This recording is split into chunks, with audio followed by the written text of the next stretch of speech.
ለልጄ ምንም ነገር አደርጋለሁ። ስለ ሞራል ማስብበት ጊዜ አይደል። እኔ አንድ ሀሳብ መጥቶልኛል። አራጣ ወደ ቤት ልወስድሽ ስለሆነ ማርኮንን ያበሳጨው የሳቤላ ወደ ቤት መመለስ፣ ሳቤላ ወደ አብርሃም ወይም ደግሞ ወደ ቤቷ በመመለሷና እንዲሁም ደግሞ ምንም አይነት ገንዘብ እንደማያገኝ ሲያቅ በጣም አበሳጨው። እናም ድና በቀጠረችው ወይም ደግሞ ሳቤላን ያገታት ሰው አንተ ቆይ አለቅም ይውልህ ልጅቷን መልሳትኝ፣ የማትመልሳት ከሆነ ልጅን በፍጹም አታገኛትም ይለዋል። ይውልህ የፈለግከውን ነገር ማድረግ ትችላለህ፣ ነገር ግን ሳቤላን ካሁን በኋላ በፍጹም አላሰቃያትም። በእኔ የተነሳ እችን ህፃን ሳሰቃያት ቆይቻለሁ። ስለዚህ አሁን ግን ደግሞ አይመለከተኝም ብሎም ይለዋል። ይህንን በሚናገረው ሰዓት ይውልህ ልጅህን አትፈልጋትም ማለት ነው፣ በቃ ልጅህን ቆራርጬ እልክልሃለሁ ይለዋል። ይህንን ሲለውም በጣም ተናዶ ልጅህን በፍጹም እንዳትነካት፣ ምንም አይነት ነገር እንዳታደርግ፣ ያኔ ለአንተ ለህይወት በጣም ከባድ ነው የሚሆንብህ። እናም ዲናንም ሆነ አንተን ትልቅ መረጃ አለኝ፣ ስለዚህ በዚህ ጉዳይ ደግሞ አልደራደርም ብሎ ይለዋል። እንዲሁም ሙልጭ ደግሞ በገንዛ ጓደኛውና እንዲሁም በተለይ ጓደኛውን አታሎ ሙልጭና እንዲሁም ልዩ በአንድ ላይ ባደረጉት ወይም ደግሞ ባገቱት ሰው ሙልጭ ምንም ሳያይ በር ወይም ደግሞ የሰውየውን እጁን በመፍታት በ50 ሺህ ብር ነበረ 50 ሺህ ብር ሰጣለው እኔን ፍታኝ ይለዋል። ያ ሰውም ደግሞ እሱ መፈታቱና ከዛም በኋላ ያን 50 ሺህ ብር መቀበል ነበር የፈለገው። 50 ሺህ ብሩንም ተቀበለ። ከዛ ግን ደግሞ ሙልጭን አናቱን ብሎም ይጥለዋል። ከዛም በኋላ ግን ልዩ መታ በትልቅ የገጀራ ጭንቅላቱን ብላም ጣለችው። ሁለቱም ወደቁ።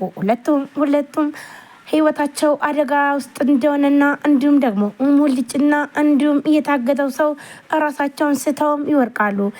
እንዲሁም አሁን ላይ ልዩ በጣም ትበሳጫለች። በተለይ ሳቤላ ወደ ቤቷ በመመለሱ ደስ ቢላትም ሙልጭ ግን ደግሞ ራሱን አያውቅም።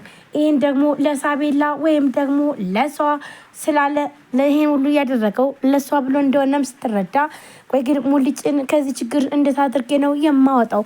በእኔ የተነሳ እኮ ነው ይህ ሁሉ አደጋ የደረሰበት በማለት በጣም ተሰምቷትም አለቀሰች። ሙልጫው ላይ ከባድ ጉዳት ደርሶበታል። በዚህም ደግሞ ጉዳቱ ደግሞ ያደረሰበት ደግሞ ራሱ ባገተው ሰው ነው። እናም ጓደኛው በካደው ነው። ጓደኛው 50 ሺህ ብር ሲሰጠው ምንም አልመሰለውም ነበረ። እናም ሙልጭም ባላሰበበት መንገድ ነበረ እየተጎዳው። ዲና አሁን ላይ ምንም ነገር ሳታገኝ በመቅረቷ በጣም አበሳጭቶታል። ሳቤላን ከታገተችበት ወደ ቤቷ ስትመጣ ዶክተር ርብቃ ነበረም እዛት የመጣቻትኝ። እናም ሳቤላም አሁን ላይ በተለይ ደግሞ ወደ አባቷ ስትመጣ ሲንከባከባት የነበረው ያገታት ሰው በጣም ብዙ ነገር ሲያደርግላት እንደነበርና እንዲሁም ደግሞ በጣም ነው የማመሰግነው፣ ብዙ ነገር አድርገህልኛል። እሺ አሁን ግን ደግሞ አባቴን አስተዋውቃለሁ፣ ባክን ቤትና እንሂድ ብላም ትለዋለች። እሱም ደግሞ በፍጹም ሳቤላዬ ምን አለበት እንዳንቺ ሁሉም ሰው ቢሆን፣ ነገር ግን ደግሞ አባትሽ ደግሞ ልጄን አገተ ብሎም ስለዚህ በፖሊስን ያሳስረኛል ወይም ደግሞ ያስይዘኛል፣ ስለዚህ አልሄድም ይላታል። አባዬ እንደዚህ አይነት ሰው አይደለም፣ ይህን አባት ሁሉን ነገር ይረዳል። እናም እባክህና እንሂድ ብላ ሳቤላም ለመነችው። ነገር ግን በፍጹም እሺ አልልሽም፣ ግን ደግሞ ሂጂ፣ ላደረኩት ሁሉ ግን ይቅርታ አድርጊልኝ፣ እኔ ተገድጄ ነው ብሎም ይላታል። ሳቤላም እንደተገደደና ነገር ግን ደግሞ እስካሁን ድረስ በጣም ጥሩ ነገር ሲያደርግላት እንደነበረም ታመሰግናለች። ዶክተር ርብቃም ሳቤላን ስታያት በጣም ደስ አላት። ሳቡ ቆይ ግን የት ነበርሽ? ማን ነው ሲያመጣሽ? ብላም ትላታለች። ዶክተር ርብቃ ፍቅረኛዋን ወይም ደግሞ ኤፊሶን ነበረ የተጠራጠረችው። ነገር ግን ኤፊሶን ምንም ነገር ከዲና ጋር እንጂ በፍጹም ሳቤላን እንዳላገታት ሲነግራትም አሁን ላይ ሳቤላን ያገተቻትኝ ዲና ናት። ስለዚህ ዲና ደግሞ ያገተችበት ምክንያት አንተ ብዙ ብር ስለጠየቃቸው ነው። እናም ይህም ብር ደግሞ ለማግኘት ግዴታ ሳቤላን አግታታለች። ይህ ደግሞ ያንተ ስለሆነ ግዴታ ሳቤላን ልቀቂያት ብለህ ማለት አለብ ብላም ትለዋለች።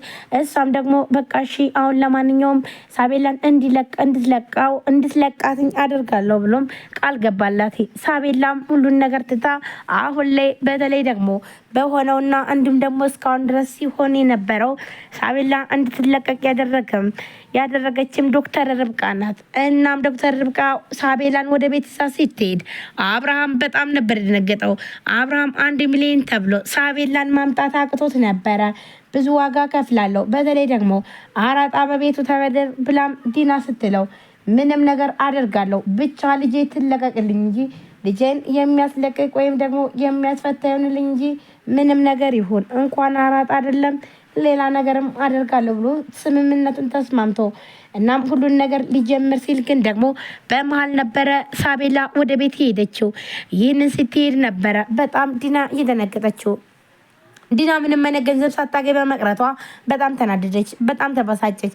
ይህ ደግሞ እኔ ታማኝ ነው ብዬ ያስቀመጥኩት አጋች ነው አፈሪ ብላ እገለዋለሁ በማለትም በጣም ትበሳጫለች።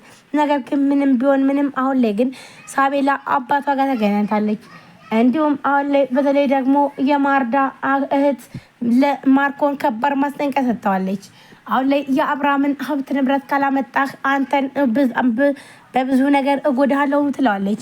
አሁን ደግሞ አብርሃምን የሚያስፈራሩበት መንገድ ምንም አይነት ነገር የለም። ስለዚህ ቤቱን መሸጡን ቀረ። ምክንያቱም ደግሞ ሳቤላ ያለምንም ክፍያ በነፃ ነው ወደ ቤት የመጣችው። ስለዚህ ይህ ደግሞ ለነማርኮን ኪሳራ ነው። ምንም አይነት ገንዘብ አያገኙም። አብርሃም በጣም ደስ አለው። በተለይ ደግሞ ማርዳ ሁሉንም ነገር ስትሰማ በጣም አልቅሳ አብርሃምን ከእግሩ ስር ወድቃ ይቅርታ ጠየቀችው። አብርሃምን በጣም አዘነባት። ቆይ ግን አንቺ ምንድነው ይሄን ያክል ምን ባደርግሽ ነው? ለምንድነው ይሄ ሁሉ ስራ የሰራሽው? ይሄ ሁሉ ነገር ያደረግሽ ብሎ አብርሃምም እያለቀሰ ጠየቃትኝ። ነገር ግን ደግሞ ማርዳ ይሄን ነገር ያደረኩትኝ ላንተና እንዲሁም ደግሞ ለልጄ ሳቤላ ብዬ ነው። እኔ ታውቃለህ የካንሰር ታማሚ ነኝ። ስለዚህ ነገ ሞት ዛሬ ሞት አላቅም ነበረ። በሰዓቱ ደግሞ በቅርብ እንደምሞት ነበር የነገሩኝ። ነገር ግን እንደ ፈጣሪ ፍቃድ ሆኖ ይሄው እስካሁን ድረስ አለው። ስለዚህ እናንተ ደግሞ ሌና የረሳችሁኝን ከእንደገና መጥቼ ህይወታችሁን ማበላሸት አልፈለኩም። ምክንያቱም ደግሞ አንተም የራስ ህይወት ጀምራል፣ ትዳርም ይዛል። ስለዚህ አሁን ደግሞ ወደ አንተ ህይወት ብመጣ ለአንተም ሆነ ለልጄ ጥሩ አይደለም። ልጄም ነገ ጠዋት የምታጣትን እናቴ ብላ ካቀፈችን በኋላ ይህ ሞት ሲመጣ እኔን ማጣቷና እንዲሁም ደግሞ ልቧ መሰበሩ ለእሷ በጣም ከባድ ነው የሚሆነው። ስለዚህ እባክን አብርሃም ይቅርታ አድርግልኝ፣ እኔ በፍጹም ይሄን ነገር አስቤ አይደለም ብላም ይቅርታ ጠየቀችው። ማርኮንና ዲና አሁን ላይ ባዶ ሜዳ ላይ ወድቀዋል። ምንም አይነት ነገር አላገኙም። ግዴታ ወደ ቤታችን መመለስ አለብን ብላም ዲና ትላለች። ነገር ግን ደግሞ አብርሃም በፍጹም ሊፋታቸው አልቻለም። እናንተ ወንጀለኞች ናችሁ፣ ስለዚህ በቁጥጥር ስር ትውላላችሁ፣ ትታሰራላችሁም በማለት ግዴታችሁን ነው። ይህን ነገር ደግሞ በፍጹም አልተዋችሁም። በተለይ በልጄ የመጣ ማንንም አልምርም ብሎም አብርሃም ይህን ነገር ይነግራታል። በዚህም ጉዳይ ነበረ ማርኮንም ምንም በማላቀው አንቺ ነሽ ሁሉ ነገር ሳቤላን ባታግጫት ኑሮ ይሄው ነገር ሁሉ አበላሸሽው ብለው ሁለቱም አንድ ላይ ይጣላሉ። ማርኮንና እንዲሁም ዲና አሁን ላይ በጭቅጭቅ ላይ ይገኛሉ። ሰላም ጤና ይስጥልን። ውድና የተከበራችሁ የቻናል ቤተሰቦች እንዴት ናችሁ? ለዚህ ቻናል አዲስ የሆናችሁ ሰብስክራይብ፣ ላይክ፣ ሼር በማድረግ ቤተሰብ ሁሉ ቤተሰብ ናችሁ። ወንድሞቼ ከልብ ደግሞ አመሰግናለሁ። ውድ ፋሚሊዎች እንግዲህ ዛሬም በአዲስ ቪዲዮ መጥቻለሁ።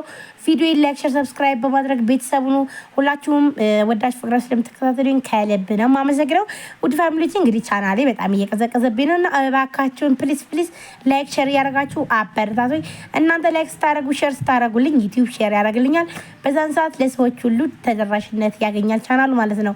ሁላችሁም ወዳጅ ፍቅራ ስለምትከታተሉኝ ከልብ ነው የማመሰግነው። በዛሬው ዕለት እንግዲህ ሳቤላ ቀጣይ ክፍል ይዤላችሁ መጥቻለሁ። ሳቤላ ቀጣይ ክፍል ምን ተፈጠረ የሚለው